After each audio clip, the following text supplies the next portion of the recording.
आवाज आगे से भगा के।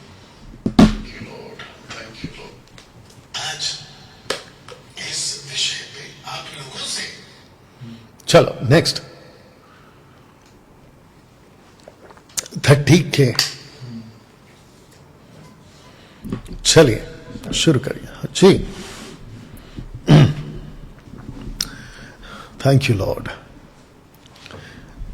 दोस्तों, मसीह मंथन बैठक, खरी शिक्षा, मसीह जनता और जितने भी 3 प्लेटफॉर्म के फॉलोअर्स, आप सबके बीच में दशमांश पर एक जबरदस्त और एक अलग हटकर आज का विषय ये वाला आपको देने जा रहा हूं, जो दशमांश के पक्ष में है कि देना चाहिए वो तो जरूर सुने, लेकिन जो समझ चुके हैं कि दशमांश व्यवस्था के दायरे में आता है और आप लोगों ने 5 साल से, 6 साल से, 10 साल से, 2 साल से या 1 महीने से देना छोड़ दिया है, आप लोगों को भी सुनना देखना जरूरी है। वजह यह है कि सीखकर दूसरों को एजुकेट करना, शिक्षित करना। ओके ना बेटा, टोटल बता दो जल्दी से। तो जिसके चलते दोस्तों अब इस पोस्टर को पहले समझा देता हूं कि क्यों दशमांश आपसे आपका उद्धार छीन लेगा। जानिए इस वीडियो में अभी जो आप लोग देख रहे हैं। और मुझे नहीं पता कि सोशल प्लेटफॉर्म पर यह वीडियो कब तक रहती है या सोशल प्लेटफॉर्म पे कब तक ऐसी सुविधाएं हमें मिलेंगी कि जहां पे हम खरी शिक्षा रख सकें। Total okay. तो दोस्तों, मैं चाहता हूं क्यों दशमांश आपसे आपका उद्धार छीन लेगा, इस विषय पे आज आप लोग जो है सीखेंगे। Okay Nathaniel, are you ready for the reading? आपको पढ़ना शुरू करना पड़ेगा, ठीक है ना। आपका इसमें से बाइबल ओपन कर लो। 2 तिमोथी 4 अध्याय वचन 3। मैं चाहता हूं कि सबसे पहले आपको थोड़ा सा समझा दूं कि दरअसल पौलुस ने क्या कहा जी। 2 तिमोथी 4 अध्याय वचन 3। 2 तिमोथी 4 अध्याय वचन 3 मिल गया आपको? आप जितने लोग मेरे साथ में जुड़ चुके हैं, आप लोग भी जल्दी से जी। 2 तिमोथी 4 अध्याय वचन 3। क्योंकि ऐसा समय आएगा कि लोग खरा उपदेश ना, आपका माइक ऑन कर लीजिए। मैं ऑन करो, ऑन है? नहीं, यहां पे आपकी आवाज नहीं आ रही है।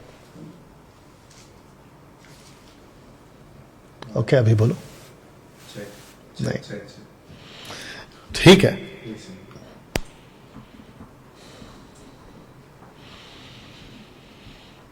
Thank you Lord.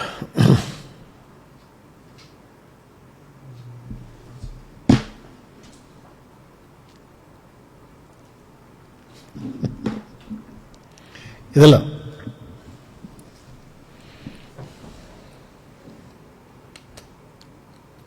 वो दीजिए।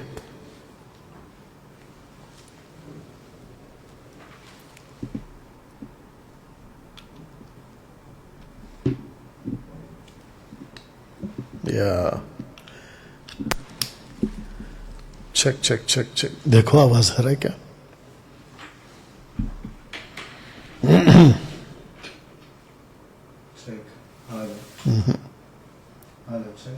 नहीं, चलिए ऐसे ही पढ़ लीजिए। क्योंकि ऐसा समय आएगा कि लोग खरा उपदेश ना सह सकेंगे, पर कानों की खुजली के कारण अपनी अभिलाषाओं के अनुसार अपने लिए बहुतेरे उपदेशक बटोर लेंगे। ओके, अभी इसको वापस से टेक करो।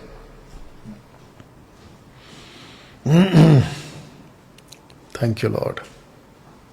कट करिए इसको, वापस लीजिए। जितने दर्शक जी, और जब स्टार्ट करोगे तो बोलना, जितने दर्शक जुड़ चुके हैं फेसबुक और यूट्यूब पे, प्लीज आपसे रिक्वेस्ट है खूब शेयर करें। अब स्टार्ट करो। हाँ ओके दोस्तों, एक जबरदस्त टॉपिक के ऊपर आज आप लोगों से बातें हो रही हैं और वो ये है कि क्यों दशमांश आपसे आपका उद्धार छीन लेगा। आपको जानना है इस वीडियो में। आइए सबसे पहले एक वचन को पढ़ते हैं, 2 तिमोथी उसका 4 अध्याय और वचन 3।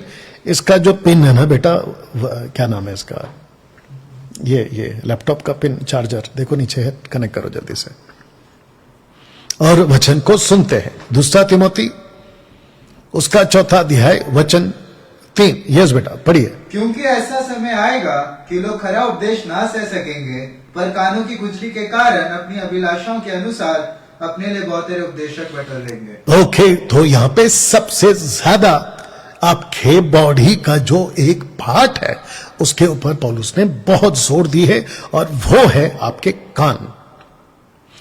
अगर आप इस चित्र को देख पा रहे होंगे, जो कि ये व्यक्ति कहता है कि नहीं सुनूंगा खरी शिक्षाओं को, नहीं सुनूंगा, और ये व्यक्ति कहता है कि मैं अपने कान तो बंद कर लूंगा लेकिन अपने कान खुले रखूंगा अपनी अभिलाषाओं के अनुसार सुनने के लिए।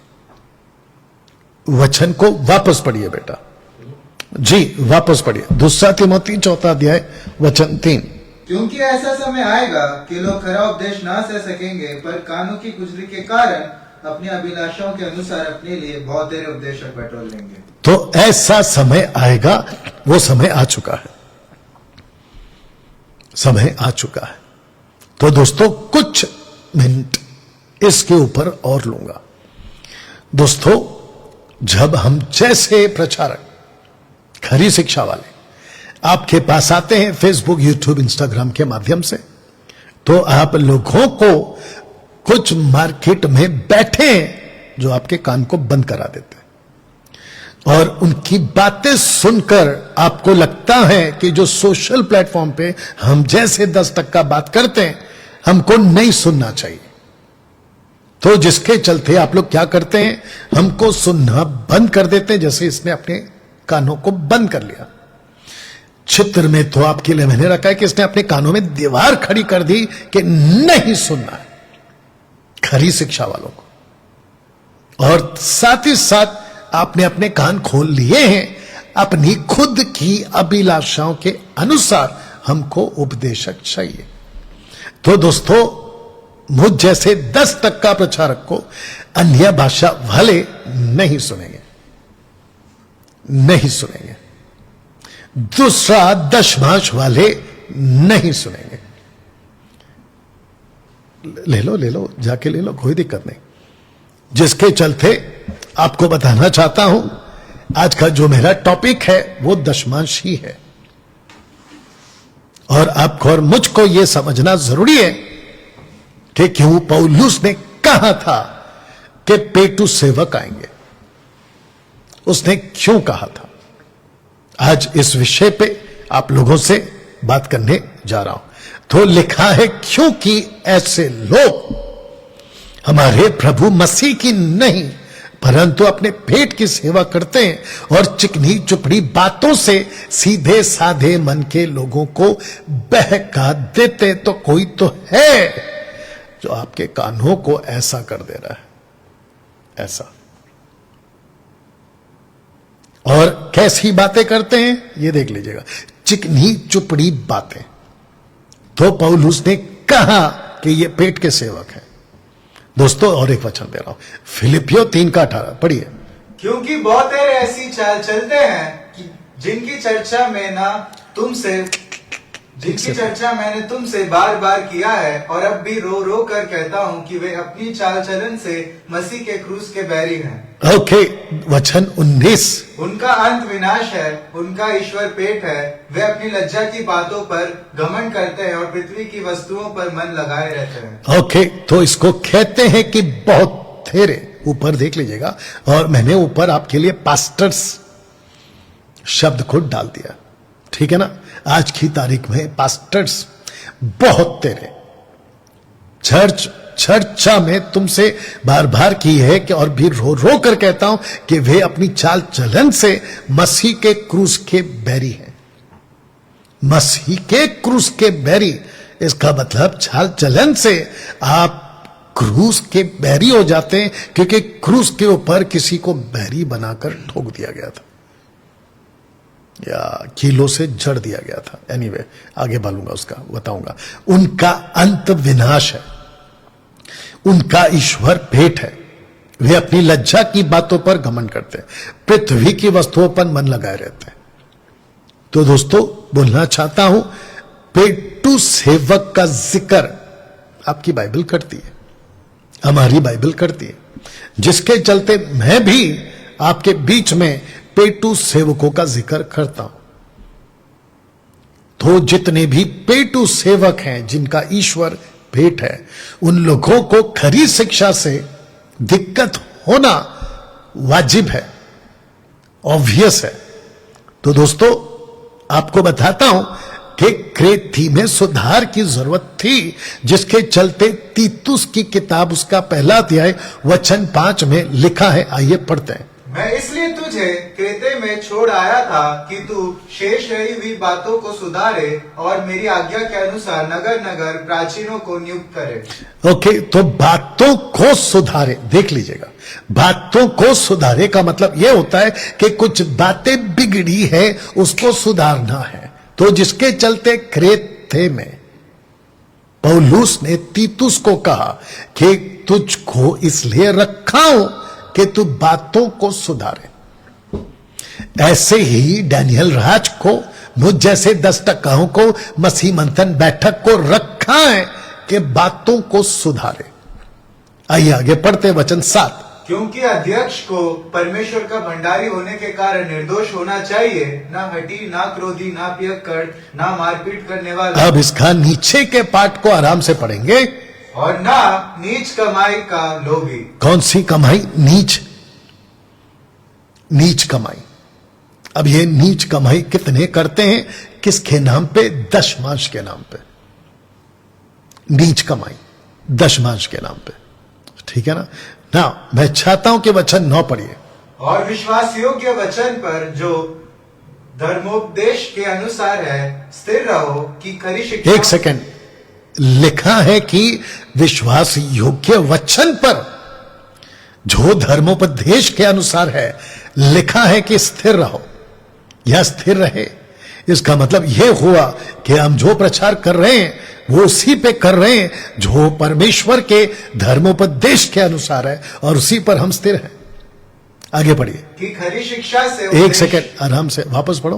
कि खरी शिक्षा। कौन सी शिक्षा? खरी शिक्षा। तो जिसको खरी शिक्षा से तकलीफ है, वो अपनी अपनी बाइबल से ये आयत को निकाल दे। आप लोगों को बहुत तकलीफ होगी। खरी शिक्षा जब भी पढ़ोगे आपको एमएमबी डैनियल राज याद आएगा।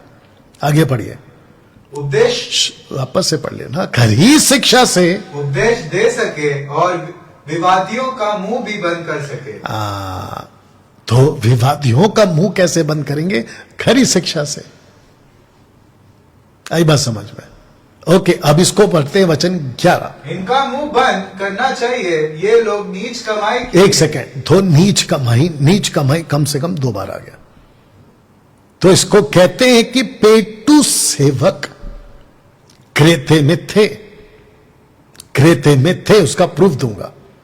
और पेटू सेवक पौलुस जानता था, तो पौलुस ने तीतुस को कहा कि तुझे क्रेते में रहना जरूरी है, क्योंकि कुछ ऐसे लोग हैं जो पेट की सेवा करते हैं, नीच कमाई करते हैं और अपना पेट भरते हैं। इसके लिए उनका मुंह बंद करना चाहिए, क्योंकि ये लोग नीच कमाई के लिए अनुचित बातें सिखा घर के घर बिगाड़ देते हैं। तो खरी शिक्षा वाले घर को सुधारते हैं और नीच कमाई वाले घर को बिगाड़ते हैं। अब इसको पढ़िए। उन्हीं में से एक जन ने, जो उन्हीं का भविष्यवक्ता है, कहा। एक सेकंड, किसका भविष्यवक्ता है? उन्हीं का। किसका? जो नीच कमाई करते हैं ना, उन्हीं के बीच में से एक भविष्यवक्ता है, प्रॉफिट है। कहा कि क्रेती लोग सदा झूठे, दुष्ट पशु और आलसी पेटू होते हैं। इसीलिए खरी शिक्षा की जरूरत है, क्योंकि इधर के एक प्रॉफिट ने कहा कि ये लोग झूठे, दुष्ट पशु, आलसी पेटू, आलसी पेटू। आइए वचन 13 सुनते हैं। यह गवाही सच है। वापस पढ़ो। और यह गवाही, ए भाई वहां पे कोमा है ना, तो कोमा को काहे खा लेता है? वापस पढ़ो। यह गवाही सच है। तो कितना सिंपल है। ये गवाही सच है। किसकी गवाही? इस प्रॉफिट की गवाही। अब आप सोच के देखिए, अगर उस दिनों में, उन दिनों में, अगर झूठे प्रॉफिट्स, भेटू सेवक, चिकनी चुपड़ी बात करने वाले, अगर ऐसे लोग हैं, तो सोच के देखिए आज कितने होंगे। तब जाकर कहां गया? तब जाकर कहता कि ये गवाही सच्ची है, इसलिए उन्हें कड़ाई से। एक सेकंड, कैसे? कड़ाई से। कड़ाई, कड़ाई मतलब स्ट्रिक्ट, तगड़ा। कुछ लोग कहते हैं कि डैनियल भाई आप सोशल प्लेटफॉर्म पे इतना सख्त बात क्यों करते हैं? अच्छा, ये है उसका जवाब, ये है उसका जवाब। ठीक है ना? अब इसको सुनिए। इसलिए उन्हें कड़ाई से चेतावनी दिया कर। चेतावनी, वार्निंग, कि वे विश्वास में पक्के हो जाएं। इसका मतलब क्या है कि मसीह की देह में खरी शिक्षा वालों का होना बहुत जरूरी है। तो मैं चाहता हूं कि आज इस वीडियो के माध्यम से जितने भी दशमांश की अपनी अपनी दुकान चलाते हैं, उन सभी लोगों को मेरी तरफ से ये वीडियो एक कड़ी चेतावनी के रूप में, कड़ाई के रूप में, या एक वार्निंग के रूप में। और मैं चाहता हूं कि बाकी जितने भी घरे प्रचारक वाले हैं, कृपया करके आप लोग भी ऐसी ही वीडियो बनाएं। अब इसको पढ़िए। वे कहते हैं कि हम परमेश्वर को जानते हैं, पर वो कहते हैं, कोमा, कि हम परमेश्वर को जानते हैं। अब बताइए, दशमांश वाले कहते हैं कि हम परमेश्वर को जानते हैं। अब आगे पढ़ो। पर अपने कामों से उसका इनकार करते हैं। अपने कामों से उसका इनकार करते। कौन से काम? पेटू सेवक वाला काम, नीच कमाई का काम से परमेश्वर का इनकार करते, क्योंकि वे घृणित और आज्ञा ना मानने वाले हैं। घृणित और आज्ञा ना मानने वाले। अब बताओ, ये कौन कह रहा है? तीतुस कह रहा है। और किसी अच्छे काम के योग्य नहीं है। अब आते हैं यूदा की पुस्तक, यहूदा की पुस्तक। यूदा कहता है 1:12 में कि चट्टान सरी के बेधड़क पेट भरने वाले रखवाले। आइए पढ़ते, कहां लिखा जी? यह तुम्हारी प्रेम सभाओं में तुम्हारे साथ खाते पीते समुद्र में छिपी हुई चट्टान सरी के हैं, और बेधड़क अपना ही पेट भरने वाले रखवाले हैं। अब बताइए, रखवाले, दूसरे शब्दों में ब्रैकेट में पास्टर। You understand? तो मैं सबको कहना चाहता हूं, आप सभी को यह समझना जरूरी है कि कैसे कैसे लोग आज मसीह के देह में पाए जा रहे हैं। तो क्या आप इन सब से वाकिफ थे? क्या इन वचनों को आप जानते थे? ओके, तो यह हो गया पेटू सेवक का जिक्र पौलुस ने किया। तो अगर पौलुस ने पेटू सेवकों का प्रचार किया है, तो क्या पौलुस ने कभी पैसों की बात की थी पेटू सेवकों के खिलाफ प्रचार करने के बाद? क्योंकि अगर पौलुस प्रीच कर रहा है, जैसे डैनियल राज प्रीच कर रहा है, पेट के सेवक, पेट के सेवक, पेट के सेवक अपनी अपनी दुकान चलाते हैं और सबसे ज्यादा हुक लगाते हैं दशमांश पर, तो क्या पौलुस ने कभी ऑफरिंग दो, चंदा इकट्ठा करो, मैं जब आऊंगा तो चंदा इकट्ठा करो, कलेक्शन इकट्ठा करो, ऐसी बात कभी पौलुस ने की थी? और अगर पौलुस ने की है, तो क्या पौलुस भी पेटू सेवक है? क्योंकि कुछ मार्केट में अभी अंकल जी आए हैं, अंकल आए हैं मार्केट में।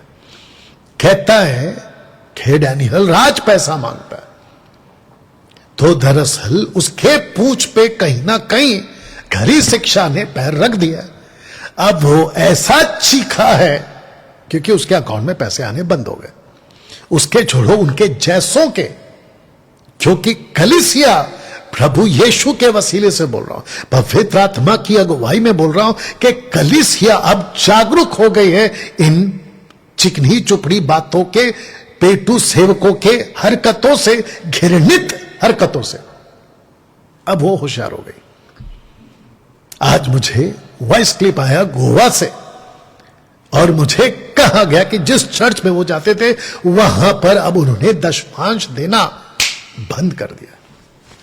मैं उस परिवार को सल्यूट करता हूं। दोस्तों, दशमांश देना आपका उद्धार छीन लेगा। बात को समझिएगा, आज रखूंगा, मैं समझाता हूं आपको, ठीक है ना। आइए इसको पढ़ते हैं कि क्या पौलुस ने कभी पैसे की बात की थी। पढ़िए। और हे फिलिपियो, तुम आप भी जानते हो कि सुसमाचार, मेरी जान तुम कोम्हा काहे खा लेता है, रुक के पढ़ा कर। जब कोम्हा दिखता है तो रुक जाएगा। पढ़ो वापस। तुम आप भी जानते हो हाँ, कि सुसमाचार प्रचार के आरंभ में जब मैंने मकिदुनिया से कुछ दिया, तब तुम्हें छोड़ और किसी मंडली ने मखी दुनिया से कूच किया, तब तुम्हें छोड़ और किसी मंडली ने लेन देन के विषय में मेरी सहायता नहीं की। तो इसको कहते हैं गिव एंड टेक, लेन देन। अब बताइए, पैसे की बात हो रही है। अब इसको पढ़िए। अब उस चंदे के विषय में जो पवित्र लोगों के लिए किया जाता है, जैसी आज्ञा मैंने गलतिया की कलीसियाओं को दी, वैसा ही तुम भी करो। अब प्रश्न उठता है चंदे के विषय में, चंदे, कलेक्शन। अब आगे पढ़ते हैं। सप्ताह के पहले दिन तुम में से हर एक अपनी आमदनी के अनुसार कुछ अपने पास रख छोड़ा करे।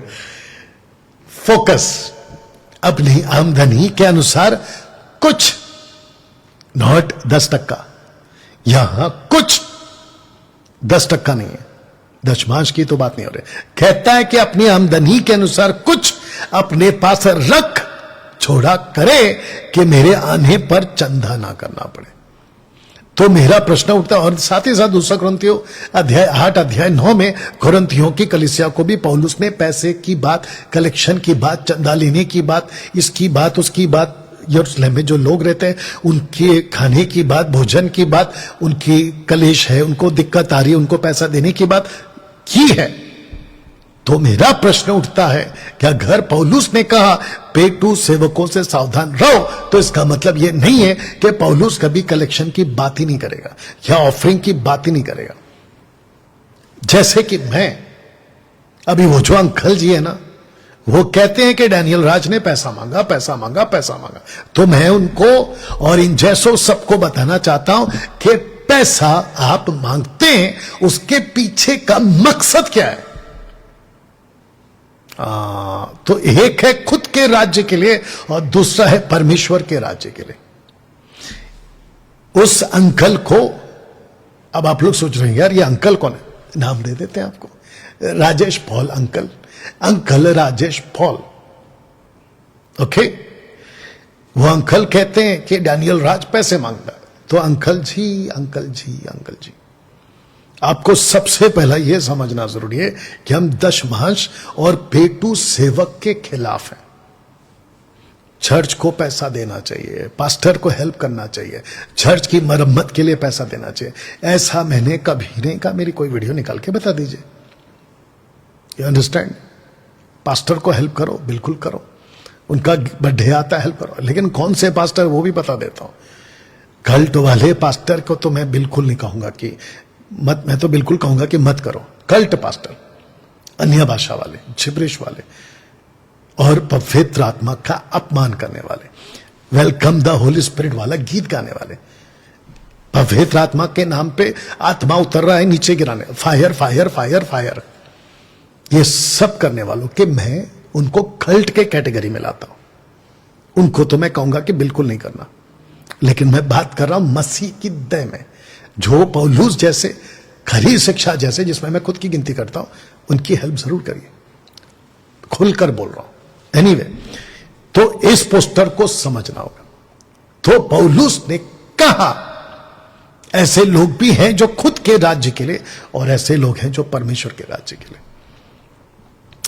परमेश्वर का मंदिर और घर, इसको पहले समझाने से पहले आपको मैं कुछ चीज क्लियर कर देता हूं। परमेश्वर इस टैबरनैकल में रहता था, ड्वेल करता था, वास करता था। परमेश्वर ने कहा अब मैं दूसरा अपना कलीसिया बनाऊंगा। आपका बाइबल कहां है? जल्दी निकालो। हां, एक्ट चैप्टर 7 वर्स 56, 7 का 56,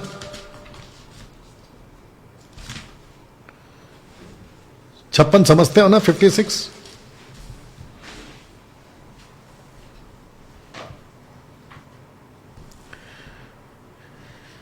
एक सेकंड, 7 का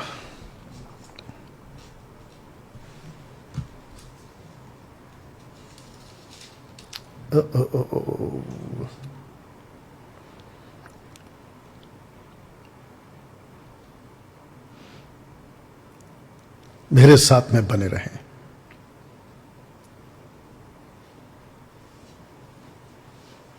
तुम परमेश्वर के लिए किस प्रकार का घर बनाओगे? परमेश्वर हाथ के बनाए हुए घरों में नहीं रहता। इस पे जाओ, सर्च पे जाओ। ओके, नाउ टैबरनैकल में परमेश्वर वास करते थे, रहते थे। ऐसे ही परमेश्वर ने स्टीफन के द्वारा, पवित्र आत्मा ने कहा कि तुम कौन सा घर बनाओगे। हाँ, मिल गया शायद। 46 से पढ़ो। 46। हाँ, उस पर परमेश्वर ने अनुग्रह किया, सो उसने विनती की कि मैं याकूब के परमेश्वर के लिए निवास स्थान ठहराऊं। हाँ, अभी 48। परंतु परम प्रधान हाथ के बनाए घरों में नहीं रहता, जैसा कि भविष्यवक्ता ने कहा। आपको थोड़ा लाउड पढ़ना होगा। परंतु परम प्रधान हाथ के बनाए हुए घरों में नहीं रहता, जैसा कि भविष्यवक्ता ने कहा। अब पढ़ना है 49। कि प्रभु कहता है, स्वर्ग मेरा सिंहासन और पृथ्वी मेरे पांवों तले की पीढ़ी है। मेरे लिए तुम किस प्रकार का घर बनाओगे, और मेरे विश्राम का कौन सा स्थान होगा? काहे इतना गड़बड़? आराम से पढ़ो लास्ट का लाइन। और मेरे विश्राम का कौन सा स्थान होगा? क्या सब मेरे हाथ के बनाए हुए नहीं? तो इसका मतलब यह हुआ कि परमेश्वर के लिए हम कोई घर नहीं बना सकते। तो जिसके चलते परमेश्वर टैबरनैकल में तब वास करते थे, परमेश्वर अब कलीसिया में वास करते। एक सेकंड दीजिए।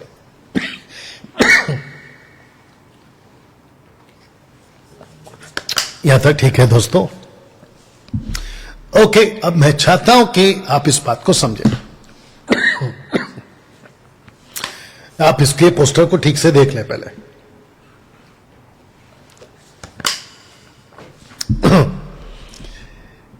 जिस जगह पर मैंने लिखा है कि यहां का नियम अलग और यहां का नियम अलग, एक्सक्यूज मी,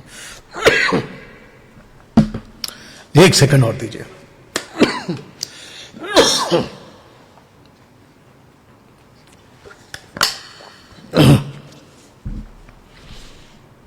या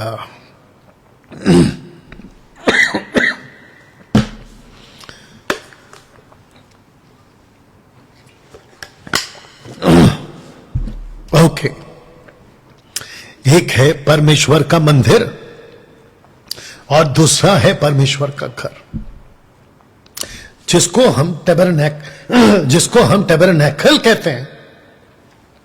वहां का नियम अलग है। अंकल जी, आपके दिमाग में इस बात को डाल लीजिए। कौन से अंकल? Uncle Rajesh Paul. आपके ऊपर तरस आता है, आपके ऊपर बहुत तरस आता है। आपके लिए एक वीडियो बनेगी अभी, लाइव के बाद बनेगी, 10 के बाद, 10 साढ़े 10 के आसपास।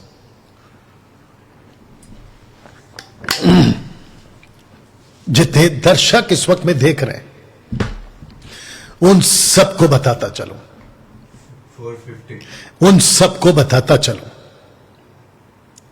टैबरनेकल का कॉन्सेप्ट अलग है। जिसको आप कलीसिया कहते हैं, परमेश्वर का घर, उसका कॉन्सेप्ट अलग है। दशमांश का नियम यहां तक आपको रखना होगा बस। लेकिन जैसे ही आप कलीसिया के पास जाते हैं, यहां के लिए दशमांश का नियम नहीं है, नहीं है, नहीं है। 11 लाख का इनाम। मैंने वीडियो बनाई लेकिन अभी तक पता नहीं अंकल जी के सुपुत्र कहां है, मालूम नहीं। ठीक है ना। दशमांश का नियम लिखा यहां के लिए, लिखा कि करो करो करो करो। दशमांश देना है, देना है, देना है। यह सिर्फ और सिर्फ टैबरनेकल के लिए, इजरायलियों के लिए, यहां के लिए मैंडेटरी थी, कंपलसरी था, लिखा।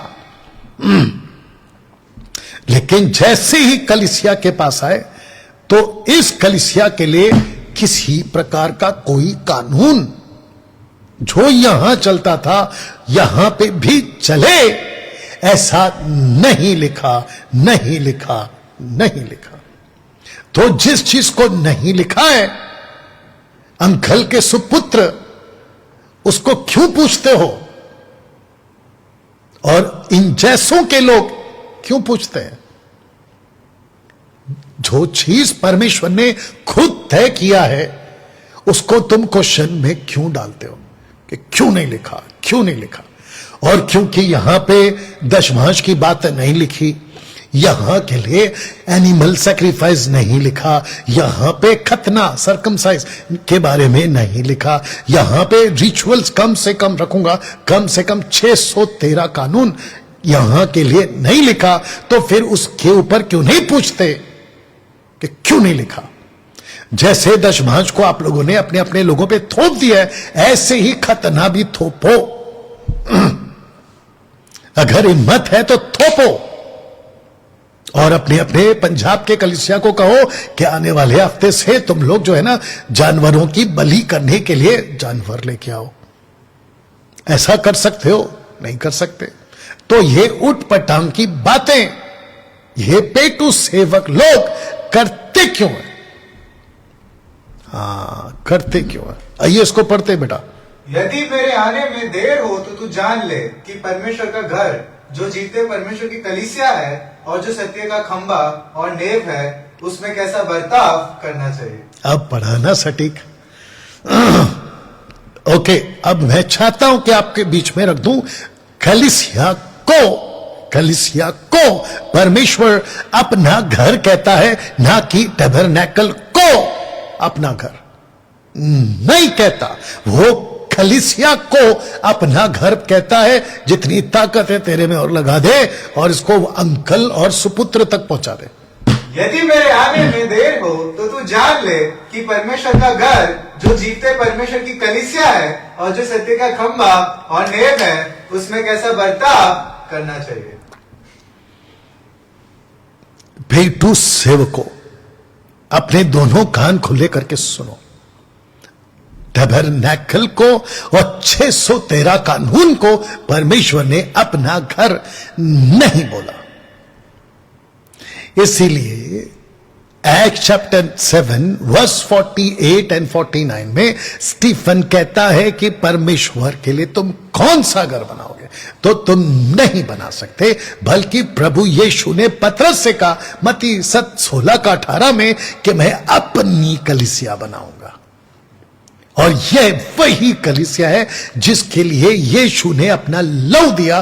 और ध्यान दीजिएगा, जल्दी निकालो, इब्रानियों 13 का 20, the book of Hebrew chapter 13 and verse 20। आइए सुनते हैं। और जितने जुड़ चुके फेसबुक यूट्यूब पर और ये जो रिकॉर्डेड वीडियो देख रहे हैं, मैं चाहता हूं कि जहां जहां पहुंचा सकते हो कृपया करके पहुंचाइए। इब्रानियों 13 का 20, इब्रानियों 13 का 20। हाँ, अब शांतिदाता परमेश्वर जो हमारे प्रभु यीशु को, जो भेड़ों का महान रखवाला है। क्या है, क्या है? महान रखवाला है। किसका? भेड़ों का। वो कौन बोलेगा? प्रभु यीशु अपनी भेड़ों का महान रखवाला है। तो जिसके चलते नीचे का जो ये लाइन है, कहता है कि कैसा बर्ताव करना चाहिए, तुझको सीखना है, तिमोथी पौलुस कहता है।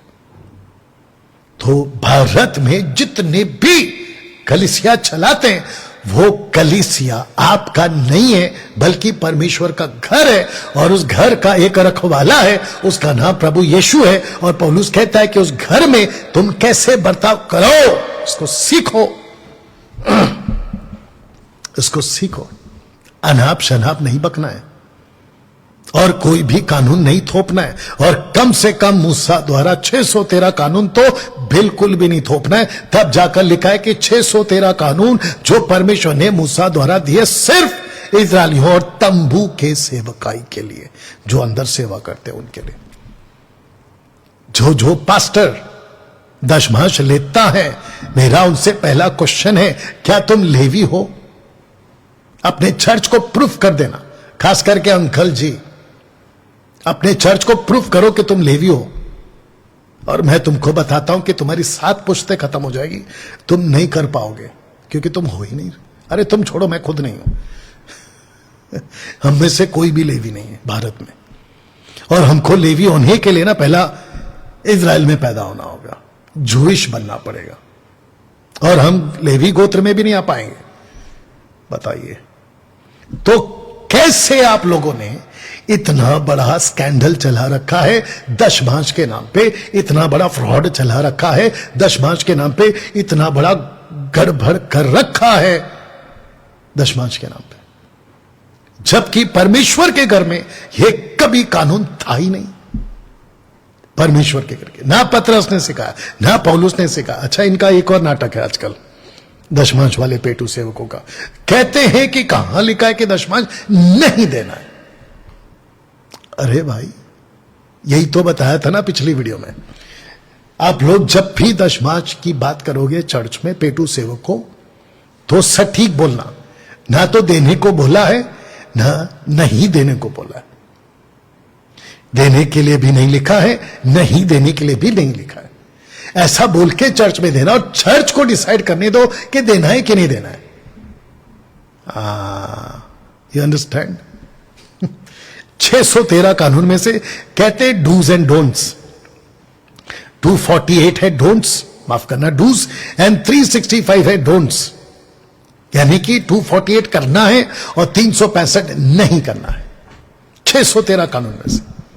और जिसके अंदर आता है दशमांश, तो दशमांश सिर्फ इस मंदिर के लिए ही था, इस मंदिर के लिए, यानी कि टैबरनेकल के लिए, यानी कि निवास स्थान के लिए। बताइए, तो जिसके चलते दोस्तों, जो आपका ये कॉन्सेप्ट नहीं है, आपका ये कॉन्सेप्ट नहीं है, तो फिर आप यहां पे जो चलता था कलीसिया पे क्यों थोप रहे हो? आप क्यों थोप रहे हो? दोस्तों, इसको समझते हैं। और अपने शरीर में बैर, रुक जाइए, वेरी गुड, बहुत अच्छा पढ़ा आपने। अपने शरीर में बैर, तो ये बैर कौन है? 90% पास्टर्स क्या सिखाते हैं? बैर मतलब पाप, बैर मतलब शैतान, बैर मतलब अनाप शनाप। आज आपको पता चलेगा कि ये बैर कौन है। पढ़ो वापस से, शुरू से। और अपने शरीर में बैर, लाउड। और अपने शरीर में बैर अर्थात वह व्यवस्था, अर्थात, तो इसका मतलब यह है कि बैर का अर्थ है व्यवस्था, और अर्थ है व्यवस्था। व्यवस्था जिसकी आज्ञाएं विधियों की रीति पर थी, मिट गया, मिटा दिया, मिटा दिया। जो विधियों की रीति थी उसको मिटा दिया। जोर से बोलो कि कहां मिटा दिया? तो जवाब है क्रूस पर।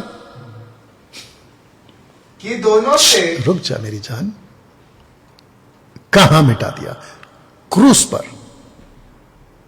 आगे रखूंगा कि दोनों से, तो एक है जू और दूसरा है जेंटाइल।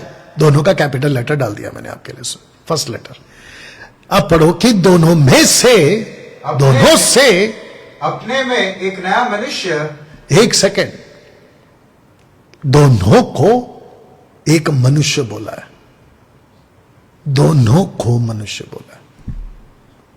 तो जू भी मनुष्य है, जेंटाइल भी मनुष्य है, और लिखता है कि अपने में एक नया मनुष्य, मतलब बॉडी, बॉडी मतलब कलीसिया, चर्च, उत्पन्न कर के मेल करा दे। मेल किससे कराया? तुम ट्राई करना चाहोगे? दोनों को एक मनुष्य बनाकर, यानी कि एक बॉडी बनाकर मेल करा दिया। तो किससे मेल करा दिया? जोर से, परमेश्वर से, परमेश्वर से। तो जू को, जेंटाइल को एक बॉडी बनाकर, एक मनुष्य बनाकर परमेश्वर पिता से मेल करा दिया। किसने? जो क्रूस पर बैर को नाश किया उसने। अब इसको पढ़ो। और क्रूस पर बैर बस। को नाश करे। तो लिखा है कि क्रूस पर बैर, ब्रैकेट में लॉ, को नाश करके, तो यहां पे लिखा था मिटा दिया। ये देखो लिखा है बैर को मिटा दिया। तो बैर कौन है? व्यवस्था। लिखा है कि क्रूस पर बैर को, यानी कि व्यवस्था को नाश करके इसके द्वारा दोनों को एक देह बनाकर, अब पढ़ो, परमेश्वर से मिलाए। तो किससे मिलाया फिर? परमेश्वर। यही तो पूछ रहा था। दोस्तों कैसा लग रहा है? अब बत्ती जल रही है कि जिसको तुम टैबरनैकल कह रहे थे, जिसको तुम 613 कानून का व्यवस्था कह रहे थे, जिसमें दशमांश भी आता है, उसको तो प्रभु ने मिटा दिया। ये देखो, मिटा देने का मतलब होता है सुपुत्र, अंकल के सुपुत्र। मिटा देने का मतलब होता है कि अभी दशमांश की जरूरत नहीं है। अगर बैल बुद्धि नहीं हो और तुम जैसे बैल बुद्धि नहीं है, तो तुम कभी नहीं पूछोगे कि कौन लिखा है, कौन लिखा है। आइए इसको पढ़ते हैं, वचन 17। और उसने आकर तुम्हें जो दूर थे, ब्रैकेट को भी कवर करना है आपको। और उसने आकर तुम्हें यानी जेंटाइल्स जो दूर थे और उन्हें यानी ज्यूइश जो निकट थे, दोनों को मेल मिलाप का सुसमाचार सुनाया। ओके, तो व्यवस्था सुनाया कि सुसमाचार सुनाया? सुसमाचार। तो इसका मतलब यह हुआ, जितने दर्शक अभी देख रहे हैं, कृपया करके दोनों कान खुला करके सुने। व्यवस्था नहीं सुनाई, बल्कि सुसमाचार सुनाया। तो आप लोग व्यवस्था क्यों सुना रहे? मलाकी 3:8 क्यों सुना रहे? ऐसे ऐसे फेसबुक के ऊपर लोग भरे पड़े, विचारों को अंधा कर दिया है।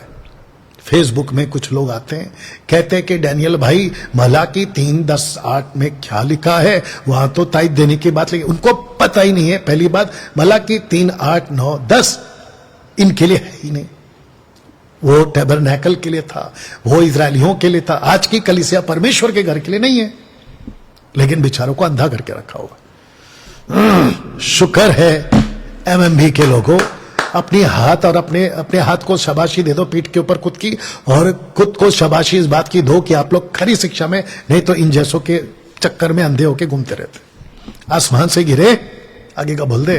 खजूर में। बताइए तो वचन 18 को वापस पढ़ो। क्योंकि उसी के द्वारा हम दोनों की एक आत्मा में पिता के पास पहुंच होती है। उसी के द्वारा पुत्र के द्वारा, जिसने क्रूस के ऊपर व्यवस्था को नाश किया, मिटा दिया। बैर बोलता है, व्यवस्था बैर है। वाह, कभी किसी ने बोला? हाँ, अगर इसके ऊपर कोई वीडियो बनाना चाहे तो यू मोस्ट वेलकम, बनाओ वे वीडियो कि डैनियल राज ने व्यवस्था को बैर बोला है। तो फिर अपनी आयत, बाइबल में से ये आयत को निकाल देना, इफिशियन 2:16 को निकाल देना। तो मैं नहीं बोलूंगा, जो लिखा है मैं बोलूंगा। वचन 19 इसलिए तुम यानी जेंटाइल अब विदेशी और मुसाफिर नहीं रहे, परंतु पवित्र लोगों के संगी स्वदेशी और किसके संगी? पवित्र लोगों ये पवित्र लोग कौन है? जूइश, इजरायली, उनके संगी स्वदेशी और परमेश्वर के घराने के हो गए। एक से एक परमेश्वर का घराना कौन है? अभी कलीसिया। परमेश्वर का घराना कौन है? कलीसिया हो गई है। अब आगे पढ़ो। और प्रेरितों और भविष्यवक्ताओं की नेव पर, जिसके कोने का पत्थर मसीह यीशु आप ही है, बनाए गए हो। तो आपको क्या किया गया है? बनाया गया। आपको कहां बनाया गया है? कलीसिया में बनाया गया। अब आगे पढ़ो। जिसमें सारी रचना एक साथ मिलकर प्रभु में एक पवित्र मंदिर बनती जाती है। अब बताओ पवित्र मंदिर कौन है? अंकल जी और अंकल के सुपुत्र जी और उनकी पूरी की पूरी वाली बिरादरी और ऐसे जैसे लोग। बताओ पवित्र मंदिर कौन है? अब दो ग्रुप, एक है जू, दूसरा है जेंटाइल। इसको मिलाकर क्या बोला है? मंदिर। वचन 22 पढ़ो। जिसमें तुम भी आत्मा के द्वारा परमेश्वर का वह निवास स्थान होने के लिए, परमेश्वर का निवास स्थान होने के लिए एक साथ बनाए गए। तो इसका मतलब यह हुआ, रखना शुरू करूं, ये देख लीजिएगा। जिसको पहले कहा था टैबरनेकल निवास स्थान, जिसको अब कहता है कलीसिया निवास स्थान, इन दोनों को एक नाम दिया है और वो नाम है एक नया मनुष्य। पढ़ो इसको। अर्थात यह कि मसीह यीशु में सुसमाचार के द्वारा अन्य जाति लोग मिरास में साझी और एक ही देह के और प्रतिज्ञा के भागी है। अन्य जाति लोग मिरास में साझी और एक देह के और प्रतिज्ञा के भागी। तो इसका मतलब यह हुआ कि ना अब कोई यहूदी रहा, ना यूनानी रहा, ना दास, ना स्वतंत्र रहा, पर तुम सब मसीह यीशु में एक हो। तो इसको ही तो कहते ना कि एक मनुष्य। अब बताइए, जो बाइबल कॉलेज कर चुके हैं एमएमबी के प्लेटफॉर्म से और यहां पे आके निवास स्थान मनुष्य है। निवास स्थान कौन है? मनुष्य है। कलीसिया कौन है? मनुष्य है। मनुष्य का मतलब क्या है? यीशु की कलीसिया, दुल्हन। और उस कलीसिया पर, उस दुल्हन पर ये 613 कानून लागू नहीं होता, जिसमें से दशमांश भी आ गया। अब आपको पता चला कि आप क्यों, अगर ऐसे कानून पे चलोगे। गलातियों की किताब उसका 5:1 से पढ़ो बेटा। गलातियों 5:1 से।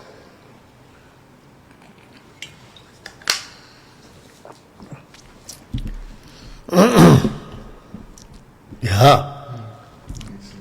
गलातियों 5:1 से। और जितने जुड़ चुके हैं खूब शेयर करते जाएं जी। मसीह ने स्वतंत्रता के लिए हमें स्वतंत्र किया है, सो इसी में स्थिर रहो और दासत्व के जुए में फिर से ना जुटो। ओके, दासत्व के जुए में फिर से ना जुटो। यह दासत्व का जुआ योग व्यवस्था है। आगे पढ़ो। देखो, मैं पौलुस तुमसे कहता हूं कि यदि खतना कराओगे तो मसीह से तुम्हें कुछ लाभ ना हो। एक सेकंड, क्या कराओगे? खतना। खतना किसका दायरे में आता है? 613 कानून के दायरे में आता है। आगे पढ़ो। फिर भी मैं हर एक खतना कराने वाले को जताए देता हूं कि उसे सारी व्यवस्था माननी पड़ेगी। तो व्यवस्था आ गया। यस, मेरी जान जोर से बोला कर। यस, व्यवस्था आ गया ना? यस। तो व्यवस्था से कनेक्टेड है खतना। आगे पढ़ो। तुम जो व्यवस्था के द्वारा धर्मी ठहरना चाहते हो, तुम जो व्यवस्था के द्वारा धर्मी ठहरना चाहते हो, आप पढ़ रहे हैं गलातियों की किताब उसका 5वां अध्याय, क्योंकि गलातियों में टोटल 6 चैप्टर्स हैं। आपको 6 चैप्टर को 2 पार्ट्स में बांटना होगा। फर्स्ट पार्ट जो 3 चैप्टर्स आते हैं वो जूइश के लिए, बाकी जो लास्ट 3 चैप्टर्स आते हैं, सेकंड पार्ट जिसको बोलेंगे, वो लिखा है जेंटाइल्स के लिए। तो जेंटाइल्स क्या करने की कोशिश कर रही है? व्यवस्था के द्वारा धर्मी ठहरने की कोशिश कर रही है। उनको किसी ने उल्लू बना दिया था। अगर खतना नहीं कराओगे, प्रेरितों की किताब 15 का एक याद होगा, अगर खतना नहीं कराओगे तो तुम्हारा उद्धार नहीं होगा। तो इसका मतलब ये हुआ, आगे पढ़ो जल्दी से, मसीह से अलग और अनुग्रह से तुम जो व्यवस्था के द्वारा धर्मी ठहरना चाहते हो, मसीह से अलग और अनुग्रह से गिर गए। तो प्रेरितों का 15:1 में जिसने खतना किया उसका क्या हो गया होगा? वो अनुग्रह से गया और मसीह से अलग हो गया। ऐसे ही जो दशमांश देगा वो मसीह से अलग हो गया और अनुग्रह से गिर गया। बनाओ इसके ऊपर वीडियो। डिबेट में आने की तो ताकत नहीं है, बनाओ वीडियो। दोस्तों कैसा लग रहा है? अब आपको ये कॉन्सेप्ट समझाते हैं। एक है वाइल्ड ऑलिव ट्री और दूसरा है ऑलिव ट्री। ऑलिव ट्री जिसको कहते हैं वो जू है और जो जेंटाइल्स है उसको वाइल्ड ऑलिव ट्री कहते। पढ़ो, यदि कहीं एक डाली तोड़ दी गई और तू जंगली जलपाई होकर उनमें साटा गया और जलपाई की जड़ की चिकनाई का भागी हुआ है। तो जड़ की चिकनाई का भागी कौन? चिकनाई मतलब अनुग्रह। तो कौन भागी हुआ, जू या जेंटाइल? तो जवाब है जेंटाइल। जवाब है जेंटाइल, क्योंकि तुमको, यानी कि जेंटाइल्स को कहता है क्योंकि तुमको, आगे पढ़ो, दासत्व की आत्मा नहीं मिली कि फिर भयभीत हो। हमको वो आत्मा मिली ही नहीं है। हमको दशमांश देने की आत्मा मिली ही नहीं है। हमको खतना कराने की आत्मा मिली ही नहीं है। तो फिर हम उसमें काहे घुसे? बताइए, अब इसको पढ़ो। परंतु लेपालकपन की आत्मा, परंतु लेपालकपन की आत्मा मिली है। तो इसका मतलब एक है दासत्व की आत्मा नहीं मिली, लेकिन जो मिली है वो मिली है लेपालकपन की आत्मा।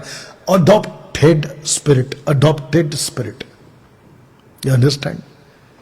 मिली है जिससे हम हे आबा, हे आबा और हे पिता कहकर पुकारते हैं। अब बताओ, जब आपको ऊपर वाला नहीं मिला है तो दशमांश की कानून क्यों थोप रहे हो? अब जरा ध्यान से सुनो।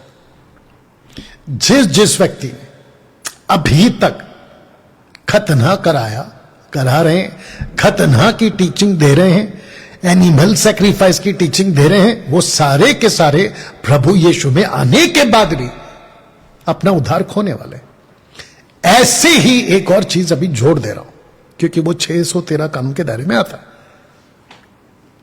ऑफरिंग क्या बोलते हैं, दशमांश, tithe for the Levites and for the priest comes from Israelites. आप अपना उद्धार खोने वाले हो। क्यों खोने वाले हो? क्योंकि आप व्यवस्था के हिसाब से चल रहे हो। परमेश्वर का नया मनुष्य, परमेश्वर का नया निवास स्थान। 2:17 में परमेश्वर नया मनुष्य बना रहा है। 2:22 में परमेश्वर नए मनुष्य को निवास स्थान बता रहा है। जल्दी से निकालो 2 कुरिन्थियों 6 का, आपको पढ़ना है 16। 2 कुरिन्थियों 6 का 16। 2 कुरिन्थियों 6 का 16। Make it fast. 6 का 16। आइए देखते हैं क्या बोला। 2 कुरिन्थियों 6 का 16। हाँ, सो अब से हम किसी को शरीर के अनुसार ना समझेंगे, और यदि हमने मसीह को भी शरीर के अनुसार जाना था तो भी अब से उसको ऐसे नहीं जानेंगे। आगे, सो यदि कोई मसीह में है तो वह नई सृष्टि है, परंतु एक सेकंड, आप कौन सा पढ़ रहे हैं? 2 कुरिन्थियों 6 का 17 पढ़ रहे हैं। पढ़िए। पुरानी बातें बीत गई, देखो वे सब नहीं हो। 6 का 17। 6 का 17। 2 कुरिन्थियों 6 का 17। इसलिए प्रभु कहता एक है, काम करो, 16 से ही पढ़ो। आप पहले क्या पढ़ रहे थे बेटा?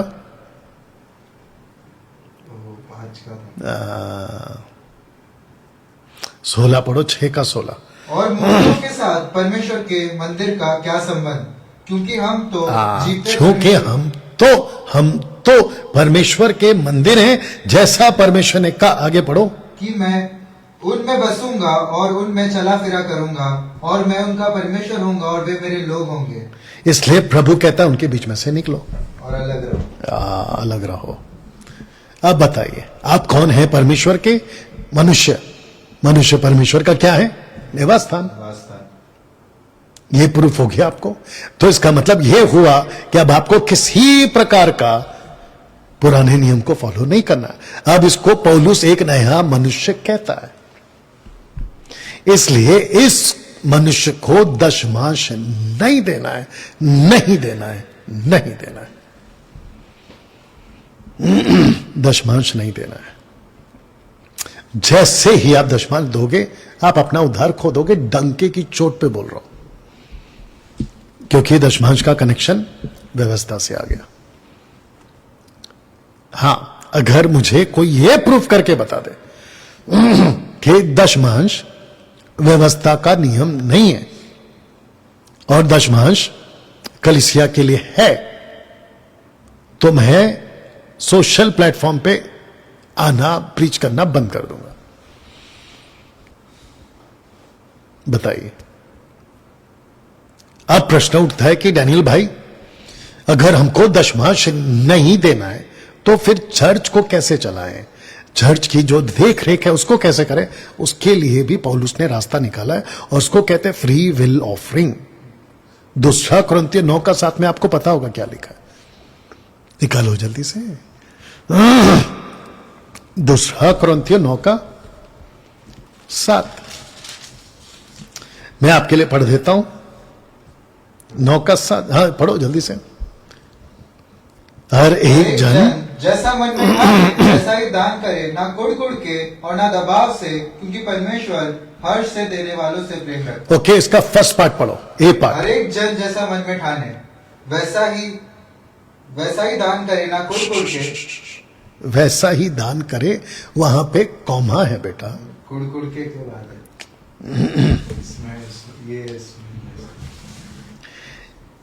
हर एक जन जैसा मन में ठाने वैसा ही दान करे, जैसा मन में ठाने वैसा ही दान करे। इसी के लिए कहते हैं फ्री विल ऑफरिंग। डैनियल भाई, क्या पैसा मांगते हैं? डंके की चोट पे बोलता हूं, जी हां मांगता हूं। लेकिन अगर कोई अंकल के सुपुत्र या फिर कोई भी तुरम खान मेरी एक वीडियो निकाल के बताए कि जहां पे मैंने दशमांश मांगा हो, आप जो बोलोगे हार जाऊंगा, या जो बोलो हार जाऊंगा। तो हम फ्री विल दे सकते हैं, बिल्कुल देना चाहिए। ओके, अब इस पोस्टर को मैं रखकर खत्म करूंगा आज का टोटल दशमांश का टॉपिक। यह पोस्टर आपको याद होगा।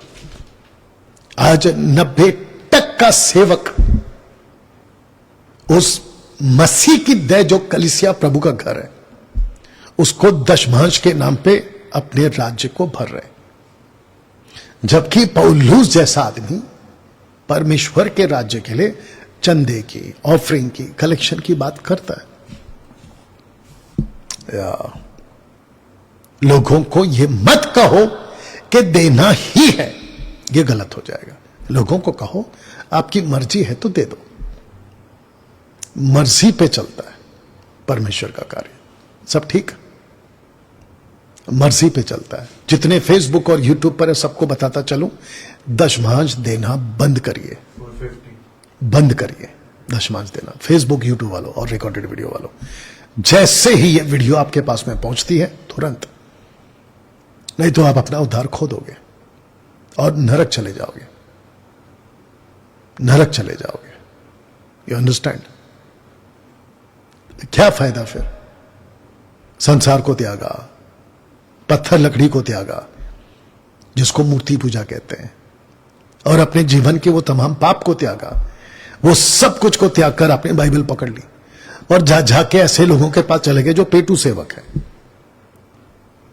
वो भी जाएगा, तुम भी जाओगे। तो दोस्तों, इसी पोस्टर के साथ में बात को फिनिश करते हैं। मिलते हैं अगले हफ्ते, और याद रखिएगा कि अगले हफ्ते यानी कि मार्च का महीना, फर्स्ट संडे प्रभु भोज होगा ऑनलाइन। तो जितने एमएमबी के लोग हैं, खरी शिक्षा के लोग हैं, उन सबको कहना चाहता हूं कि अगले संडे प्रभु भोज होगा। ओके, आइए प्रार्थना करें। सृष्टिकर्ता पिता तेरा धन्यवाद स्वामी, आदर महिमा सम्मान सब कुछ आपको देते हैं प्रभु जी। ये वचन, ये प्रचार और ये वीडियो लाखों लाखों लोगों को परमेश्वर नरक जाने से बचाए, खास करके व्यवस्था की शिक्षाओं से, जिसको आपने क्रूस पर बहर बोला है, जिसको आपने मिटा दिया, जिसको आपने नाश कहा है कि उसको नाश किया, उसको लेकर आज कलीसिया चल रही है। ऐसी बातों से उनकी आत्मिक आंखें खोल, वो सत्य को जान सके। आदर महिमा आपको देते हैं। ये प्रार्थना प्रभु यीशु के नाम से मांगते हैं, आमीन।